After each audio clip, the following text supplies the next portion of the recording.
today's discussion.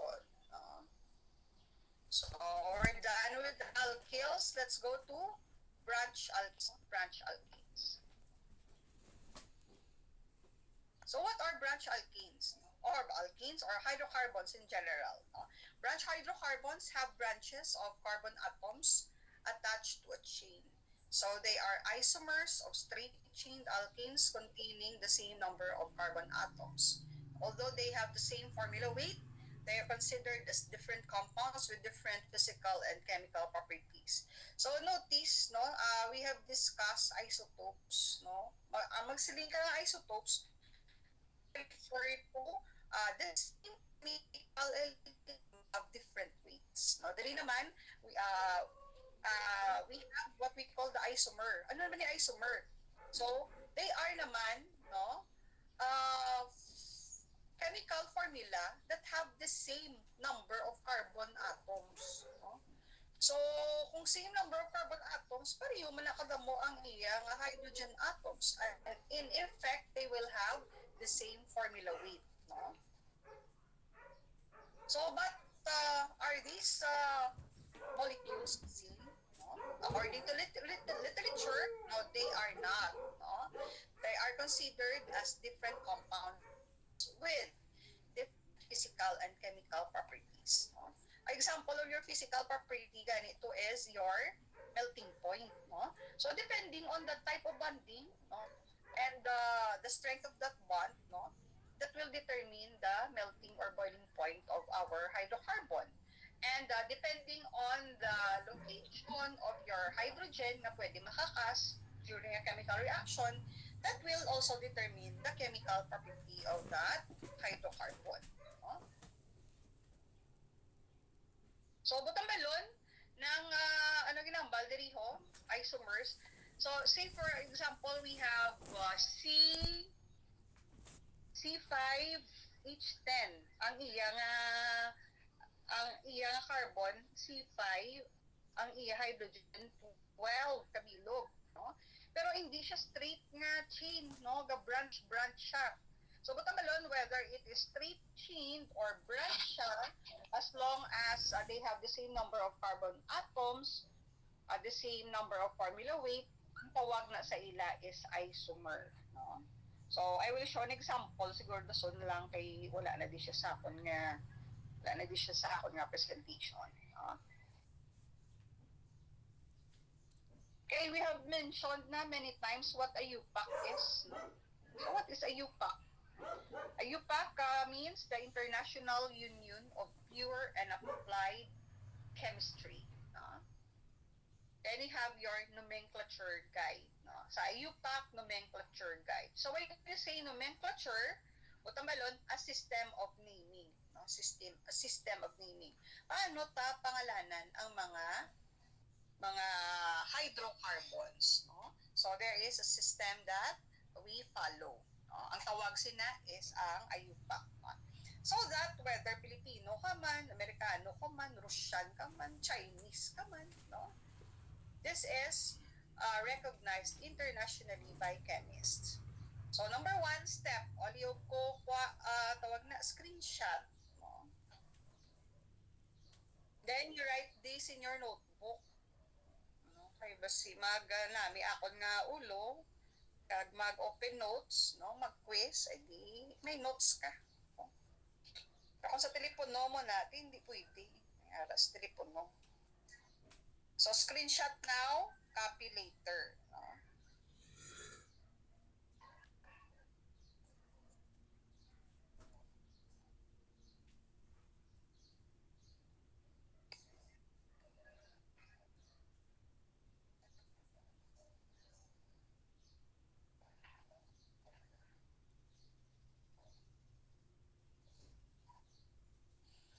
Okay. So, screenshot kay we will go back to this later sa ano bala sa may example perhaps mag-navigate. Okay? The first step is to identify the longest continuous chain of carbon atoms. No? So, there are many ways of counting the carbon atoms which I will demonstrate later. So, ang tawag sini, this is known as the parent chain. So, kung makita mo na laba-laba nga gasupunhan nga carbon atoms, amo na siya ang parent chain. So, it will take the name of your alkane. No? Ang ngalan niya sina ang alkane. So, whether it's octane, nonane, or decane. No? Then, step 2 is to number each carbon starting from the end where the branches are attached. So, uh, butahan ta number ang kada carbon sa aton nga napili na straight chain, no? From start to end. So, how do we determine? Di na masugod numbering. Kung diin may branch, no? Kung diin lapit gali ang branch, dito ta masugod sang number 1. Okay? Step 2. Identify the branches or substituents. So, once we have identified the longest chain, puputang balon ang wala na dalada sa aton na chain, no? Ang galiko from the chain would be our branch, no? So, how do we identify the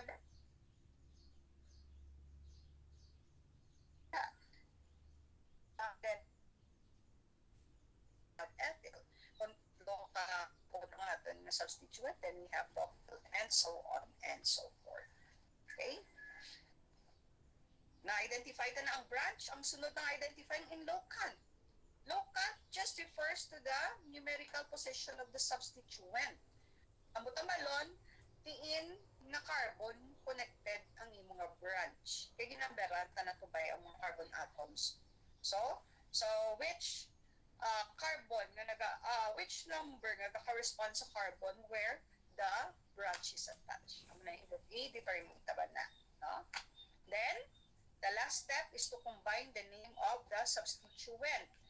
Indicate the position using the number. So number ana yung una, which is followed by a hyphen, and then the parent name that we have identified in step 1, and ang combination should not have any space between them.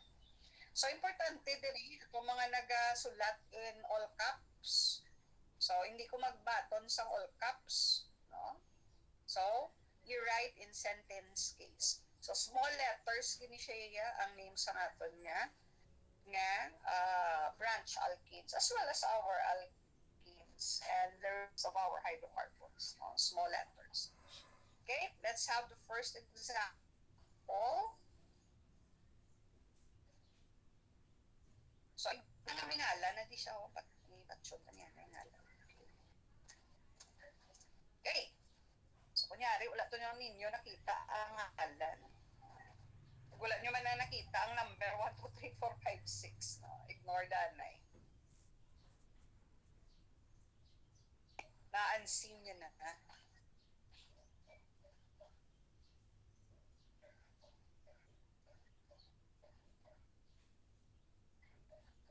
O may pinadala kada picture, pamatik ang madisakon. Okay. So the first step says that we're going to identify the longest chain, no, in the structure. So there are many ways of determining them. So ang easiest is ang duwa. We count horizontally and we count vertically. No? Kung hindi madala ka feeling mo dulbalaba ang galiko, so we can do the liko-liko, no? From right to kung diin siya nagliko, no? Or halin dali sa babaw, baka sa din siya nagliko, no? We can do this from the top going to the left and then from the top going to the right. No? Okay? Kita niyo ako ng cursor, the move. Yes, ma'am. Everyone? Yes, no? Yes, ma'am. Okay. So, kunyari, wala lang na number, ignore the numbers that you see on the screen. Ano?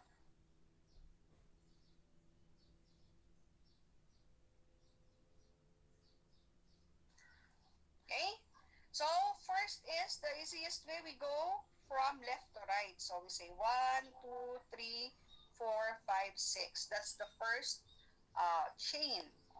Ano naman ang second chain? We go from top to bottom. From top to bottom. Vertical. So, you have 1, 2. So, lipot lang. No? Take note that from top, pwede tama ka to sa left, kay continuous mo siya gyapo, no? So, we have from top to the left, we have 1, 2, 3. Oh. Kita niyo na? Kita niyo? Natudlo ko? And another way of counting will be from the top again, going to the right. Kaya continuous mo na siya gapo, no? 1, 2, 3, 4, 5, 6. So, anong pinakadamo nga carbon atoms to na chain nga nakita ta? So, there are 6. And may duwa ka paagi kung paano ta na siya na-count nga nag-6. Pero, di na piliyon ta. Piliyon ta hapos sa ato na pananawan. And we go for the horizontal counting. So after that, hambal, we will number our carbon from starting from one from the beginning to the end. Di ta masugod sa beginning, no? So we start from the left kay mas lapit sa left ang aton di nga branch, no? This is our branch, no? Kung natawon ta siya, di ba? Mas malapit diri siya sa left. So we number this carbon as 1, then this carbon as 2, and so on and so forth, and the last carbon is 6. Klaro ang step 1? Okay lang ang step 1?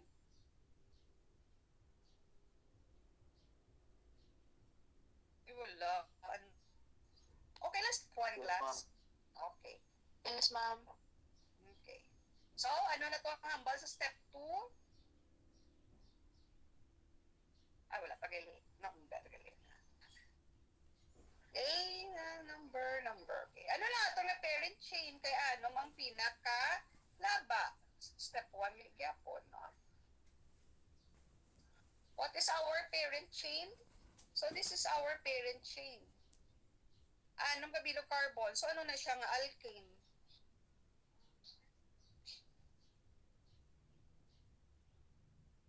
Ano na siya nga alkane? Hexane. Oh, you have hexane. Hexane. So, you have hexane.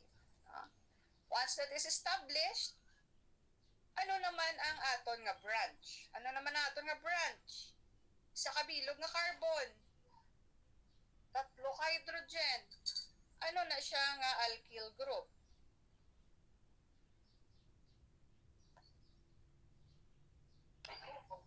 Methane, ma'am. Uy, alkyl ba? Alkyl? Methyl, ma'am. Sige, Methyl, ma'am. Methyl. Okay, alkyl na sa. Basta branch gani il na. Kung parent chain, in pa. No? In. So, ang last na step is, di na siya nga carbon atom na angot ang imo nga methyl. Which carbon? 2. 2. So, ang So, muna ikadua, ma'am. 2, ang tawag ni these are called locants, no? So, ang ngalan sang sini nga structure is 2, followed by ano to, gani? A hyphen. Hyphen. So, this structure is given by 2-methyl hexane. Ay. Talagit ka, yan, share ko na. Kakasun ko ang ngalan. Okay, example number 1, we have 2-methyl hexane. Okay.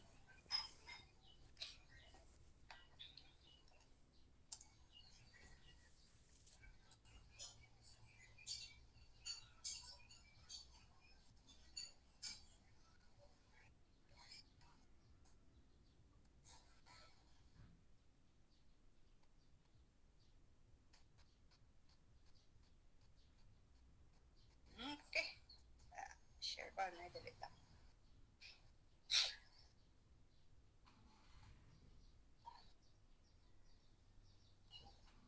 Okay, screenshot number 2.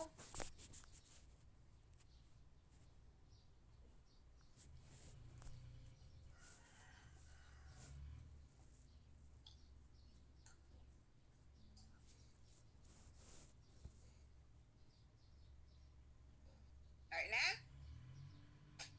Okay, what is our parent chain in this example?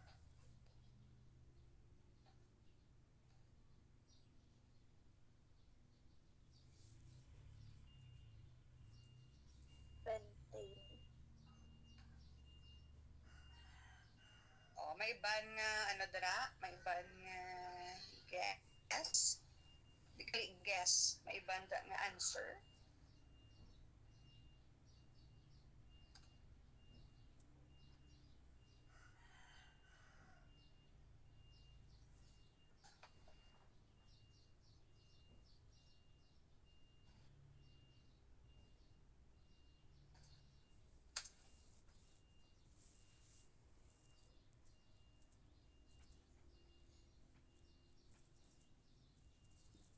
Tulog na siguro iba na eh.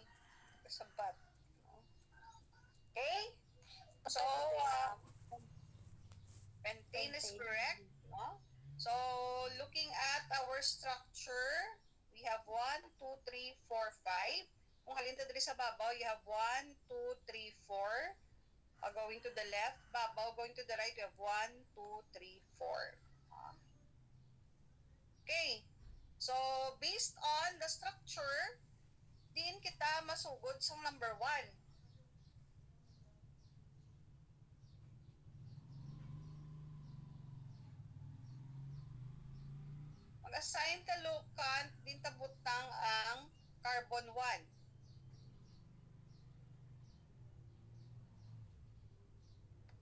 O, din talibutang ang carbon 1. Dari sa dire or dire and why. Din tabutang ang number 1. 1, 2, 3, 4, 5. Dari ang 1 sa left or dari ang 1 sa right.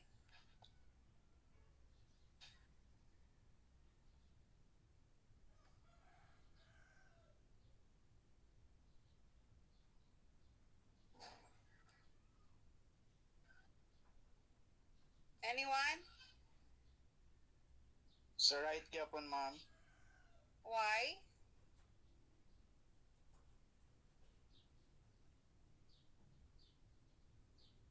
Why? Di pwede sa left. Sa ma'am, start ang structure sa right, ma'am. Ang ambal ta, mabutang, dito tabutang ang 1 sa pinakalapit ang branch. That is the rule. So, in this case, din ta dapat butang ang 1. Diri sa left or diri sa right. And why?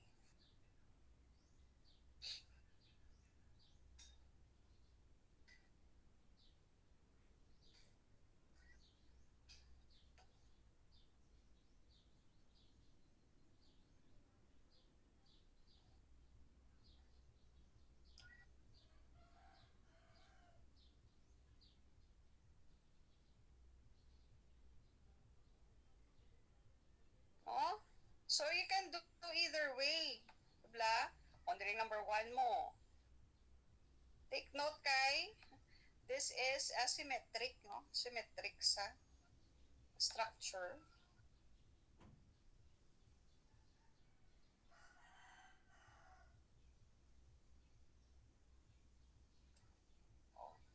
Paunta. Ay, nalapot kayo.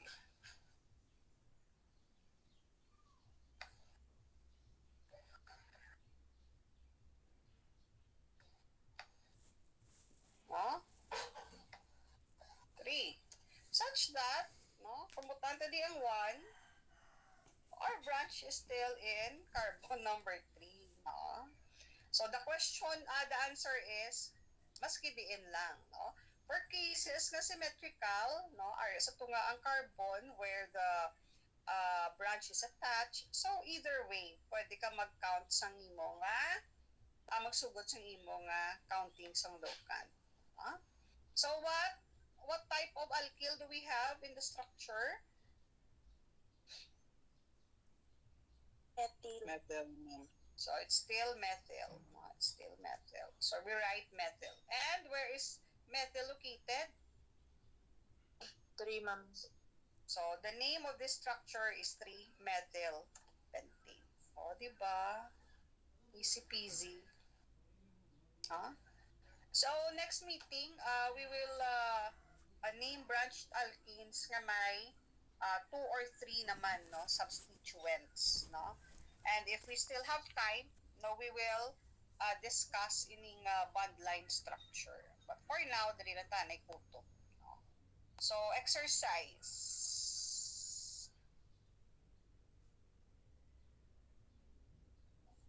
Ala lang ah.